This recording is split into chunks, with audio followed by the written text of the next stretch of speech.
नमस्कार, the red mic में आपका स्वागत है। मैं हूं संकेत उपाध्याय। अब कास्ट सेंसस को एकदम से आउट ऑफ द ब्लू केंद्र सरकार ने मंजूरी दी और ये कहा गया कि जल्दी से कास्ट सेंसस, अब ये जो मौजूदा सेंसस है उसके साथ इसका भी कास्ट सेंसस भी होगा। अब ये बात कह दी उन्होंने। इस पर राजनीतिक चर्चा जो हो रही है वो भी होनी बड़ी ऑब्वियस है कि कैसे पलट गए, यू टर्न ले लिया, उस पर भी बात करनी जरूरी है। लेकिन उसके साथ साथ ग्राउंड रियलिटी क्या है? हमारे साथ आज डॉक्टर मनीषा प्रियम हैं और आपको ये बता दें कि बहुत सारे आपको ऐसे राजनीतिक विश्लेषक मिलेंगे जो दिल्ली में बैठ करके, जो स्टूडियोज में बैठ करके एक असेसमेंट और एक धारणा बना लेते हैं। डॉक्टर प्रियम उन चुनिंदा लोगों में से हैं जिनकी सारी एनालिसिस ग्राउंड पे जाकर के होती है, फील्ड सर्वेस करके होती है, लोगों से बात करके होती है। तो कास्ट सेंसस की ग्राउंड रियलिटी मुझे नहीं लगता डॉक्टर मनीषा प्रियम से ज्यादा अच्छे तरीके से उसको एनालाइज, ग्राउंड रियलिटी समझ करके कोई और कर सकता है। तो डॉक्टर प्रियम, आपका बहुत बहुत स्वागत रेड माइक में। मैं सबसे पहले आपका एक शुरुआती विश्लेषण जान लें कि आप इसको किस तरीके से देखती हैं, ये जो निर्णय लिया। देखिए, पॉलिटिक्स में सबसे ज्यादा महत्वपूर्ण बात जो होती है वो टाइमिंग की होती है। और हम ये जानते हैं कि देश पहलगांव और बैसारण की जो खूबसूरत वादियां हैं उसमें जिस तरह की दुर्घटना हुई, जिस तरह की दरिंदगी हुई, उससे पूरे देश में एक तरह से कंपन है और हृदय विदारक घटना थी। तो कहीं ना कहीं एक मैसेज तो ये आया कि इस दुर्घटना के बावजूद भी हमारी सरकार जो है वो सामाजिक चेतना के अन्य आयामों पर भी पहल कर रही है और जो कुछ निर्णय, राजनीतिक निर्णय सरकार को लेने थे वह भी ले सकती है। तो पॉलिटिकल टाइमिंग इसकी उस तरह की है।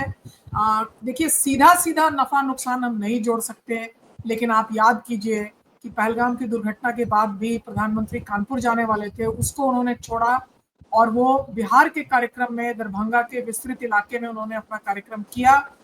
और ये जो आप कदम देख रहे हैं, ये अब 3 कदम मैं मानती हूँ जो इंटरलिंक्ड हैं इस सरकार के।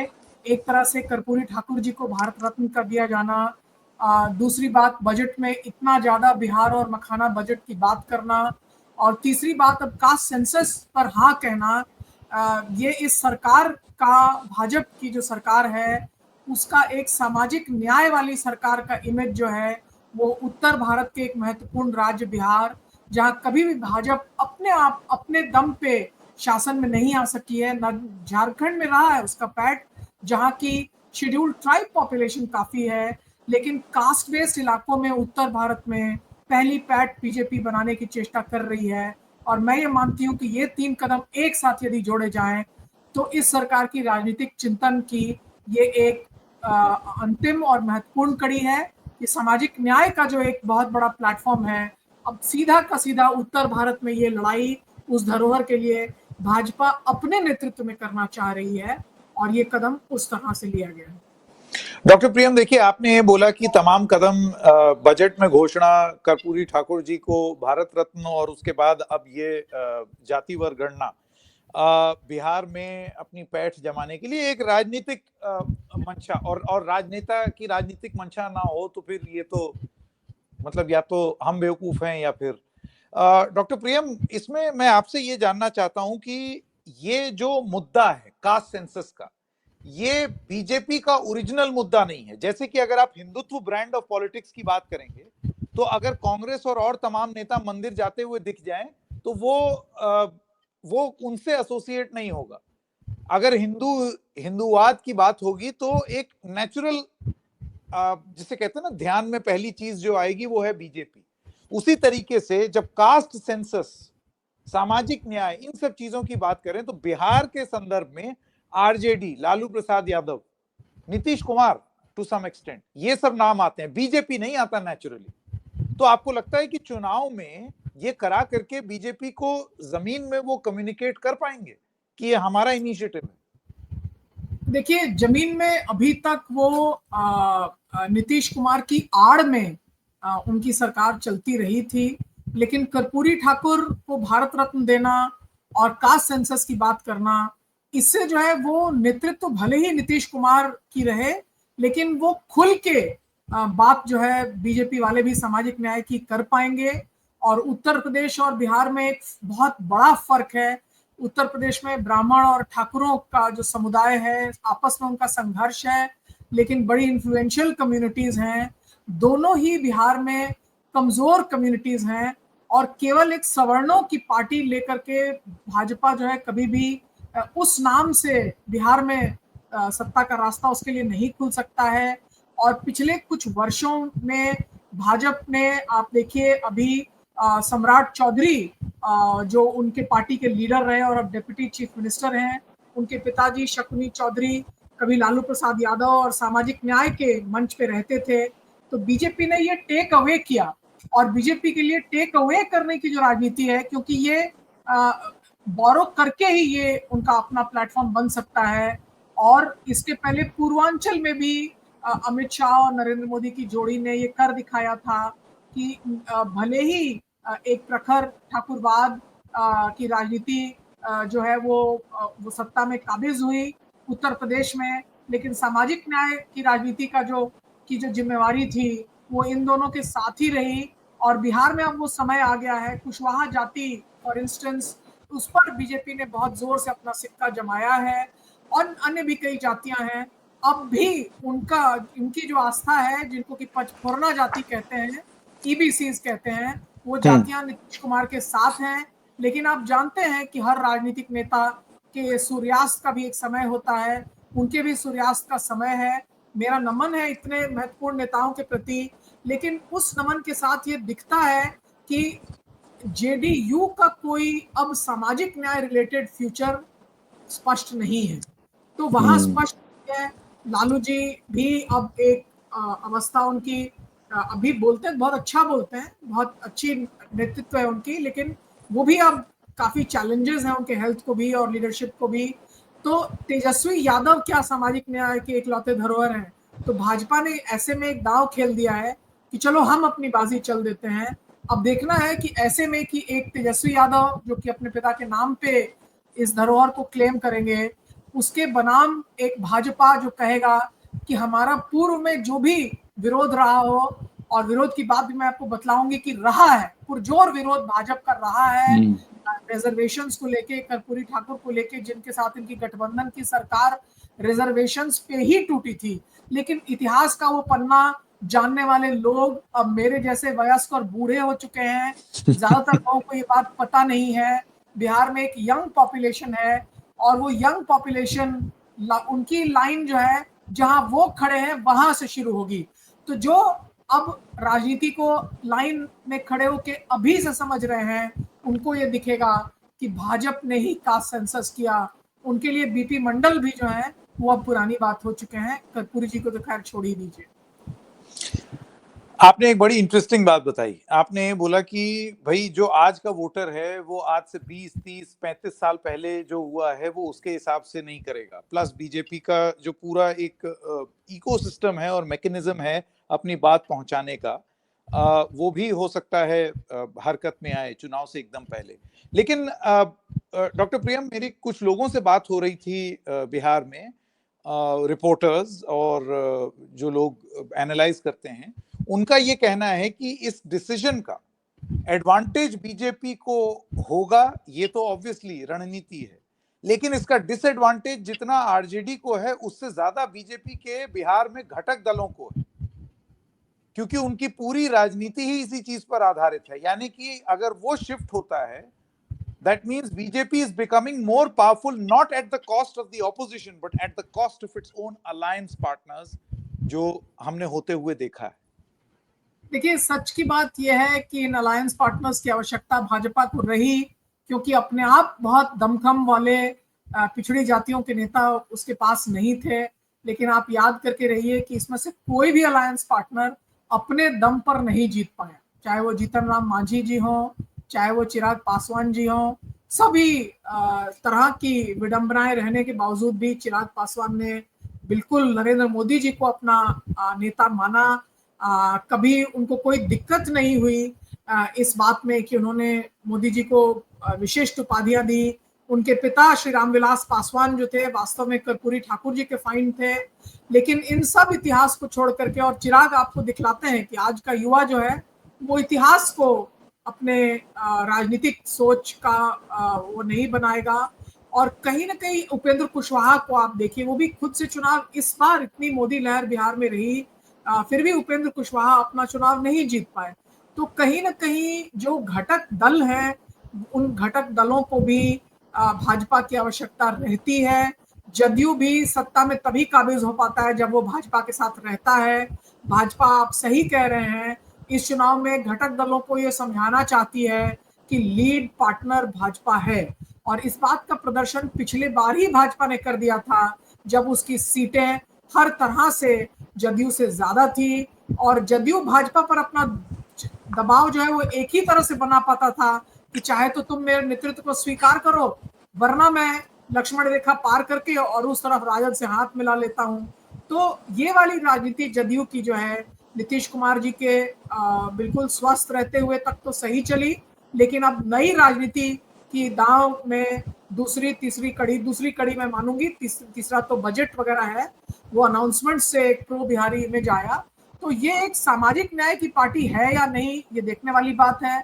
और दूसरा, दमखम के नेता अब राजद में भी कहाँ रहे, जो खड़े होके इस इतिहास को बतला पाए कि वास्तव में मंडल और कमंडल के बीच जो लड़ाई थी और जो विभाजन रेखा थी, उसमें भाजपा कहाँ खड़ी थी और सामाजिक राय का आलिंगन किन लोगों ने किया था।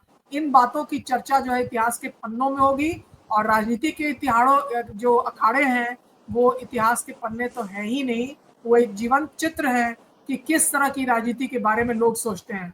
यहाँ मैं ये भी कहूंगी संकेत जी कि ये जो कास्ट सेंसस है, ये केवल इस पर बिहार पर इम्प्लीकेशंस नहीं है, दक्षिण भारत पे भी इम्प्लीकेशन है। और दक्षिण भारत में एक तरह से इंडिया अलायंस ने अपने कदम को और मजबूत किया है, जिस तरह के स्टेटमेंट्स राहुल गांधी के भी आए हैं। बिहार की मेरी एनालिसिस अलग है, उत्तर भारत की अलग है। यूपी में इसके कुछ मायने अलग हो सकते हैं, क्योंकि वहां की अगड़ी जातियां जो हैं वो बहुत रिएक्ट करेंगी जब भाजपा इतना प्रखर कमंडलवाद को छोड़ के और मंडलवाद का चोला पहनेगा, तो वहां की अगड़ी जातियां इस पर रिएक्ट करेंगी। लेकिन राजनीति में तत्काल को देखा जाता है, here and now, and political क्या बेनिफिट्स हैं, कॉस्ट बेनिफिट में कॉस्ट क्या और बेनिफिट। यूपी का चुनाव तो आज है नहीं, तब तक कोई और नुस्खा हम निकाल लेंगे या कुछ और कर लेंगे, लेकिन इसके कई मायने होंगे बाद के दिनों में। यूपी में भी अगर आप देखिए तो बार बार योगी आदित्यनाथ के लीडरशिप को चैलेंज करने के लिए केशव देव मौर्य को यदि रखा गया, या एक ब्राह्मण और ओबीसी कम्युनिटी से बैलेंस आउट उनको किया गया, तो बीजेपी में अमित शाह और नरेंद्र मोदी के पास उत्तर प्रदेश के लिए भी मूव्स हैं, लेकिन निकट भविष्य में बिहार में इनको अच्छा मीठा मीठा लीची का फल मिलने वाला है। डॉक्टर प्रियम, आपने बताया कि अभी तक ये 3 कदम हैं बिहार के लिए। पहला, कर्पूरी ठाकुर को भारत रत्न, दूसरा बजट में बिहार का जिक्र, और तीसरा कास्ट सेंसस। मैं ये मानने को ही तैयार नहीं हूं कि ये गाड़ी यहाँ रुकेगी, क्योंकि अभी तो चुनाव दूर है, ये अभी इसमें और चीजें ऐड होंगी। तो आपको लगता है कि इन सब चीजों का, और ये एकदम बेसिक सवाल, आपको लगता है ये सब चीज बीजेपी को बिहार में ड्राइवर सीट पर ले जा सकती है इस अलायंस में? देखिए, परोक्ष राजनीति में बीजेपी ऑलरेडी ड्राइवर सीट में है, और आप जानते हैं कि राजनीति में प्रत्यक्ष और परोक्ष दोनों ही महत्वपूर्ण होते हैं। हेलेन ऑफ ट्रॉय की कहानी आपको सिखाया गया, तो यहाँ परोक्ष राजनीति में बीजेपी ड्राइवर सीट में है। और अब देखने वाली बात है, और ये सब जो अनाउंसमेंट्स पहले हो गए हैं, अब आप देखिए कि कैंपेन में खुल के नरेंद्र मोदी ने कभी बिहार में ही कहा था कि मैं भी गांची तेली जाति का हूँ, वो कहीं इधर उधर अपने जाति की जिक्र करते हुए नहीं देखे जाते हैं। और हुकुमदेव नारायण यादव की उनकी भूरी भूरी प्रशंसा, ये सब लोग याद रखते हैं। तो आने वाले में दिनों में आप देखिएगा कि प्रधानमंत्री की स्पीच मेकिंग की जो एबिलिटीज हैं वो इन 3 पिलर्स का इस्तेमाल करेगी। और दूसरी तरफ से उनकी बातों का खंडन करने वाला कौन होगा, वो देखने वाली बात है। नीतीश कुमार तो खंडन कर नहीं सकते, क्योंकि वो तो एलाई ही है, और अब कहाँ है कहाँ नहीं है मैं तो ज्यादा बोलना नहीं चाहती। तो परोक्ष रूप से भाजपा ऑलरेडी अपने अलाई से आगे है, और उनके किस अलाई की हिम्मत है कि वो कास्ट सेंसस को अपोज कर दें, कोई नहीं करेगा उसमें से। एक तरह से ऑलरेडी वहां है। और अपोज नरेंद्र मोदी को कौन करेगा? दूसरी तरफ से तेजस्वी यादव करेंगे। तो आप बताइए कि अब लोगों के सामने नरेंद्र मोदी वर्सेस तेजस्वी यादव अगर हो जाता है तो कहाँ लोगों के राजनीतिक मनन और चिंतन की सुई जो है वो कहाँ जाके टिकेगी, हम भी साथ देखेंगे। लेकिन मेरा ये मानना है कि ये 3 जो अहम निर्णय हैं, इसके बाद प्रधानमंत्री जो स्पीचेस देंगे उसमें अब कोई अवरोध नहीं रहेगा कि भाजपा अपने आप को सामाजिक न्याय की एक पार्टी बतलाएगी। कई लोगों ने ये माना कि मोहन भागवत जी जो गए वो पहलगांव से लिंक था वगैरह वगैरह। अब तो बहुत क्लियर है क्यों था। हाँ, अब तो बहुत क्लियर है। आप देखिए कि इस एजेंडा को अपोज करने वाला कौन है हिंदुस्तान में। तो अब आप देखिए कि अब मुझे तो कोई डाउट ही नहीं है इस बात में कि भाजपा का अध्यक्ष भी कौन चुनेगा, भाजपा की जो आने वाले दिनों में जो पिच होगी वो कहाँ होगी, बहुत स्पष्ट है। और हम देखते चलेंगे। डॉक्टर प्रियम, मुझे ये बताइए, आपको नहीं लगता बीजेपी के पुराने बयान एक चुनावी मुद्दा बन सकते हैं? बीजेपी के अपने नेताओं के बयान, प्रधानमंत्री के खुद के बयान, कास्ट सेंसस की डिमांड करने वाले जो कांग्रेस है ये अर्बन नक्सल की तरह बोल रहे हैं। उसके बाद अलग अलग मुख्यमंत्री तमाम आप तरीके बताइए कि ये कौन इन वीडियोस को कौन अपलोड करके और सुनाएगा, कौन बोल रहा है? बहुत सारे मैं बता देती हूँ आपको, लेकिन कौन इन बातों की चर्चा कौन करेगा? और खास करके इस तरह से हम नहीं, ऑपोजिशन करेगा, आरजेडी करेगी, कांग्रेस करेगी, वो तो करना शुरू भी कर दिया। नहीं तो अब आप देखिए कि आरजेडी के आप 3-4 महत्वपूर्ण वक्ताओं के नाम बता दीजिए जो कि मंडल से आज तक की श्रृंखलाबद्ध राजनीति को समझते हो, तो मैं फिर मान जाऊंगी। अभी वो बात जो है ना, आरजेडी में भी दमखम से बोलने वाले जो नेता थे या हैं, तो उन लोगों के नाम आप गिना दीजिए जिनको आप देखते हैं सुबह शाम, तो फिर मैं मान जाऊंगी। ये इतिहास उन लोगों को ज्ञात नहीं है। और इस अभी मुझे तो ये भी बता दीजिए कि यूपीए 1 या 2 ने कर्पूरी जी को भारत रत्न क्यों नहीं दे दिया, तो इस बात को गिनवाएगा कौन?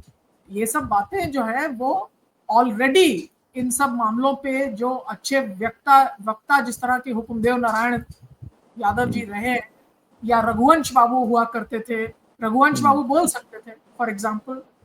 मेरे जहां तक मेरी समझदारी है, इस तरह के कदावर नेता जो आरजेडी के इस पे खड़े होके और मंच पे खड़े होके बोल पाए वो है नहीं। अभी अखिलेश यादव ने एक पॉलिटिकल मैच्योरिटी अब दिखला दी है, वो बोल सकते हैं, लेकिन तेजस्वी अभी वहां नहीं है। तो अब एक तरह से टेस्ट केस है कि वो अब कितना इस इतिहास में जा करके और इतिहास की समझदारी वो दिखला सकते हैं, मैच्योरिटी दिखला सकते हैं। फैमिली से काफी लोग पॉलिटिक्स में हैं, 2 बहनें भी चुनाव लड़ी हैं, तो अब उनके ऊपर भी है। मैंने तो सुना नहीं अभी तक, लेकिन अगर उनके स्पीचेस भी आते हैं तो मैं सुनना चाहूंगी जरूर, क्योंकि लीडरशिप क्लियरली फैमिली के पास है। तो फैमिली ने, अगर लालू जी अभी भी बोल सकते हैं बहुत कुछ, लेकिन फैमिली से कौन लोग और बोलेंगे ये महत्वपूर्ण रहेगा देखना। अगर वो बोल पाते तो मैं सुनना चाहूंगी जरूर। ये तो देखिए बिहार की बात हो गई। अब अगर इसके आगे बात करें तो देखिए कास्ट सेंसस क्यों जरूरी है, इसके लिए जो आर्गुमेंट्स दिए जा रहे थे वो ये थे कि हमें पता तो चले। आप ये कैसे कह सकते हैं कि नहीं बिल्कुल absolute denial, caste is a reality in India, इससे कोई नहीं डिनाई कर सकता, राजनीति उस पे होती है, लेकिन जिनके नाम पर राजनीति हो रही है क्या उसका कोई साइंटिफिक डेटा है? ये वो साइंटिफिक डेटा 1931 के बाद अब आएगा, आते आते भी समय लगेगा, ये लंबी एक्सरसाइज होगी। तो मैं आपसे ये जानना चाहता हूं कि कास्ट सेंसस तो डॉक्टर प्रियम एक एस्पेक्ट होगा, इसका डेटा रिलीज हो जाना दूसरा एस्पेक्ट होगा, और जो तीसरा सबसे महत्वपूर्ण एस्पेक्ट है वो है इस डेटा के आधार पर एक्शन। आपको लगता है असली चुनौती और असली राजनीति वहां शुरू होगी? देखिए अभी तो 90-91 में मंडल आ चुका है ना, तो उसके बाद आप देख लीजिए कहाँ हम खड़े हैं। ओबीसी का एडुकेशन में रिजर्वेशंस कब आया? मेरा ख्याल 2006-7 के आसपास इतने आर्टिकल्स लिखे गए, एनएसएस के इतने राउंड्स के डेटा, और सब में हम देख के ये दुखी हम होते थे कि भाई सबसे लोएस्ट क्विंटाइल जो है वो कास्ट और क्लास उनका सेम है, ना उनके पास जमीन है, और उत्तर भारत में स्थिति बहुत दयनीय है। ना उनके पास एसेट्स हैं, ना उनकी शिक्षा उतनी अच्छी है, ना वो अच्छे जॉब्स में हैं। और मैं तो एक शिक्षाविद हूँ, मैं देखती हूँ कि वो अगर किसी तरह कुमलाते लुढ़कते कॉलेज तक पहुंच भी जाएं तो उनके पास कल्चरल रिसोर्सेज ही नहीं है कि वो पढ़ भी पाए।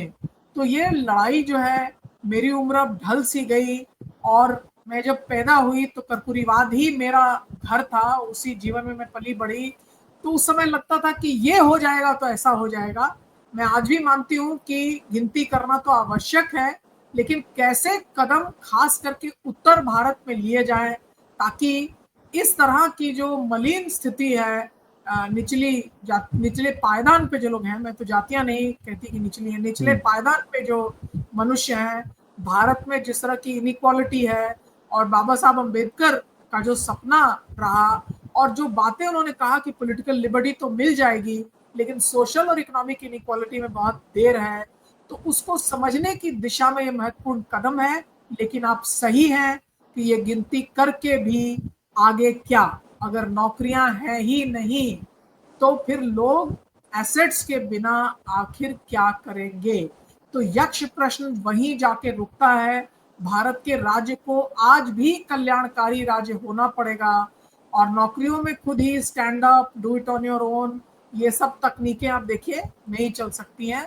और इन तकनीकों से इतर कोई, अब कैश ट्रांसफर्स आप कर दे रहे हैं एक चुनाव से दूसरा चुनाव, तो एक मनुष्य का एवरेज लाइफ एक्सपेक्टेंसी करीब 60-70 साल है, तो 12 चुनाव में तरह तरह के कैश ट्रांसफर्स ले लेके उसको जीना है अपना लंबा जीवन, और उसके बाद भी भविष्य की कोई सुरक्षा यदि नहीं रहे तो एक तरह से पूरा समग्र चिंतन जो है उसकी आवश्यकता है।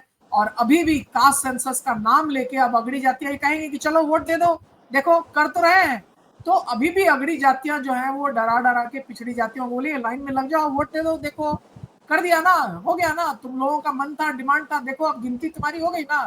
तो एक तरह से वेट करो तुम लाइन में खड़े होके, लेकिन राज और सत्ता जो है वो अगड़ी जातियों के पास अभी एक तरह से कायम रहेगी जब तक कि पूर्ण तरीके से हम सोचे नहीं कि किन कारणों से खास करके उत्तर भारत में निचले पायदान पर जो हमारे साथी हैं वो क्यों ऊपर नहीं चढ़ पाते, क्यों महिलाएं पीछे रह जाती हैं। इन बातों पर एक खुली सामाजिक चर्चा की बहुत नितांत आवश्यकता है। बिल्कुल। डॉक्टर प्रियम, बहुत बहुत धन्यवाद वक्त देने के लिए और अपना पर्सपेक्टिव साझा करने के लिए। Thank you very much. Thank you. नमस्कार।